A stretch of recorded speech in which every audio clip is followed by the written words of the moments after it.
The monkey from Raigad fun with English.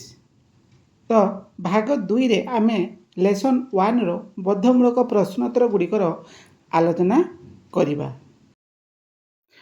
ପ୍ରଥମ ପ୍ରଶ୍ନ, who are the main characters in the poem? Who are the main characters in the poem? କବିତାର ମୁଖ୍ୟ ଚରିତ୍ର ଗୁଡ଼ିକ କିଏ? କବିତାର ମୁଖ୍ୟ ଚରିତ୍ର ଗୁଡ଼ିକ ହେଲେ ଗୋଟିଏ ମାଙ୍କଡ଼ ଓ ଗୋଟିଏ ବାଘ। ତ ଉତ୍ତରଟି ହେବ the main characters of the poem are monkey and a tiger. The main characters of the poem are a monkey and a tiger.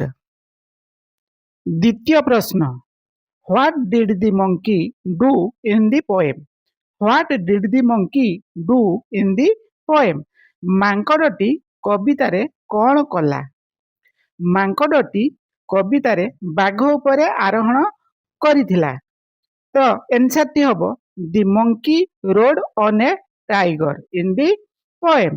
The monkey rode on a tiger in the poem. ପ୍ରଶ୍ନ 3, what happened at the end of the ride? What happened at the end of the ride? ଆରୋହଣ ଶେଷରେ କ'ଣ ଘଟିଲା? ଅର୍ଥାତ୍ ମାଙ୍କଡ଼ର ଆରୋହଣ ଶେଷରେ କ'ଣ ଘଟିଲା? ଆରୋହଣ ଶେଷରେ ମାଙ୍କଡ଼ଟି ବାଘ ଦ୍ୱାରା ଖିଆ ହେଲା। ଆରୋହଣ ଶେଷରେ ମାଙ୍କଡ଼ଟି ବାଘ ଦ୍ୱାରା ଖିଆ ହେଲା। ଉତ୍ତରଟି ହେବ the monkey got eaten by the tiger at the end of ride. The monkey got eaten by the tiger at the end of ride. 4 number ପ୍ରଶ୍ନ, why do you think the tiger was smiling? Why do you think the tiger was smiling? ବାଘଟି ମୁରୁକି ହସୁଥିବାର ତୁମେ କାହିଁକି ଭାବୁଛ? ବାଘଟି ମୁରୁକି ହସୁଥିବାର ତୁମେ କାହିଁକି ଭାବୁଛ? ବାଘଟି ହସୁଥିଲା କାରଣ ସେ ମାଙ୍କଡ଼କୁ ଖାଇଲା। ଉତ୍ତରଟି ହେବ the tiger was smiling because it had eaten the monkey. ପ୍ରଶ୍ନ 5, what lesson can we learn from this poem?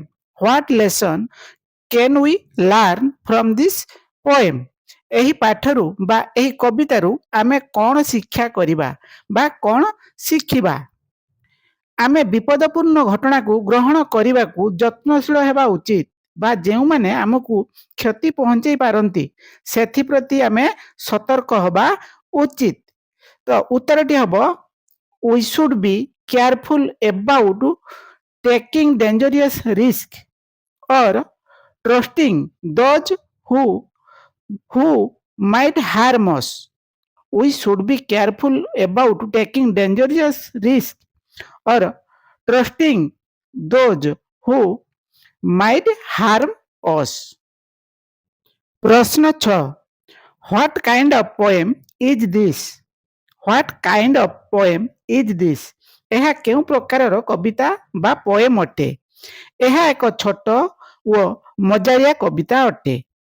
ଉତ୍ତରଟି ହେବ it is a limerick poem. It is a limerick poem. ପ୍ରଶ୍ନ 7, what makes it funny?